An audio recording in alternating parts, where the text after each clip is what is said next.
नारायण महापुरुषों ने दुखों के कारणों पर विचार किया कि नारायण कि ये दुख किस कारण से होते हैं। तो उन लोगों ने ये देखा कि एक तो दुख उन लोगों को होता है जो अभाव की ज़िंदगी जीते हैं। नारायण, अभाव की ज़िंदगी का मतलब होता है जो उनके पास में है उसकी तरफ उनकी दृष्टि नहीं रहती है, बल्कि जो नहीं है उनके पास में उन चीज़ों के प्रति वो लालायित रहते हैं कि वो मिले वो मिले।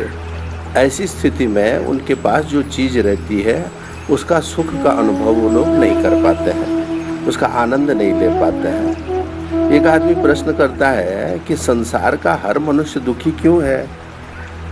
तो संत ने जवाब दिया नारायण कि क्योंकि उसका पड़ोसी सुखी है इसलिए वो अपने को दुखी मानता है। नारायण, ये हमारी आदत पड़ गई है पड़ोसी में जीने की, पड़ोसी में जीने की आदत ही बन गई। नारायण, आपको दूसरे के बगीचे की घास ज़्यादा हरी लगती है अपने आंगन की घास से। तो बोले ऐसा क्यों होता है? बोले ये मन का स्वभाव है। नारायण, जो उसे मिल जाता है ना उसके प्रति वो आकर्षण खो देता है। ये स्वाभाविक है सब में, उन चीज़ों के प्रति उसका लगाव नहीं रहता है। जैसे उदाहरण के तौर पर हम कई बार आप लोगों को बता चुके हैं कि मजनू को लैला जो है आखिरी तक सोना बनी रही। क्यों बनी रही वो सोना? इसलिए बनी रही कि उसको लैला जीवन में मिली नहीं, इसलिए उसका प्यार प्रेम बना रहा उसके प्रति। अगर मिल गई होती तो नारायण उसके प्रति उसका प्रेम खत्म हो गया होता। तो देखते हैं कि अभाव में जीना और दूसरा कारण दुखों का है नारायण अहंकार में जीना। अहंकार भी व्यक्ति को सुख लेने नहीं देता है। नारायण, मैं मालिक हूँ, अपने को सबका जीवन आधार वो मानने लगता है।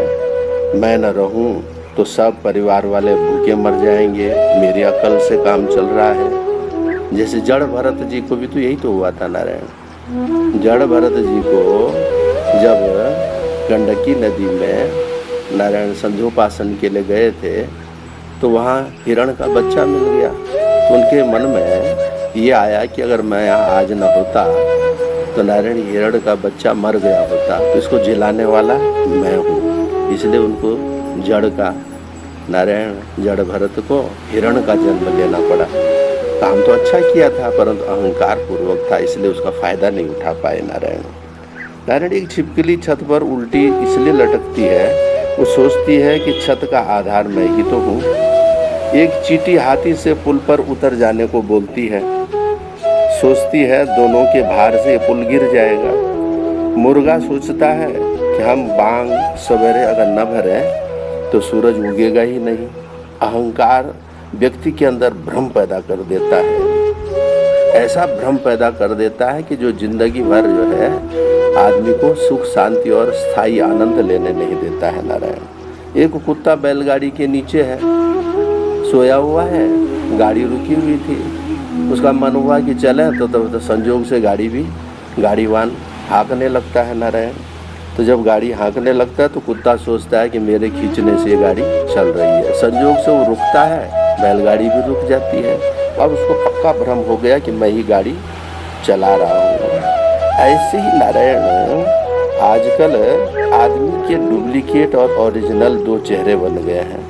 सार्वजनिक स्थानों पर आप डुप्लीकेट बन करके जैसे आप हैं नहीं वैसा दिखाने का प्रयास करते हैं। नारायण, ऐसा डुप्लीकेट का प्रयोग करते रहते हैं। आदमी रंग बदलने में बड़ा माहिर हो गया आज का। मंदिर में जो लोग पूजा करते दिख रहे हैं उन्हें तुम एकदम धार्मिक मत समझ लेना कि ये तो वाह वाह वाह क्या पूछना, ये तो पक्का धार्मिक है।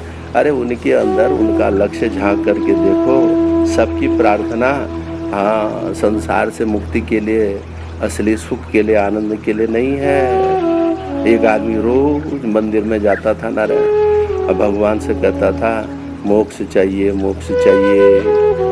भगवान बड़े परेशान हो गए। नारायण बोले अभी मोक्ष लो, तो बोलता क्या है अभी एकदम, अरे थोड़ा लड़के की शादी हो जाए, शादी के बाद उसका लड़का हो जाए और नाती होने के बाद नारायण, तो उसके बाद आना। भगवान बोले कि ठीक है, आए नारायण, पोता उता हो गया।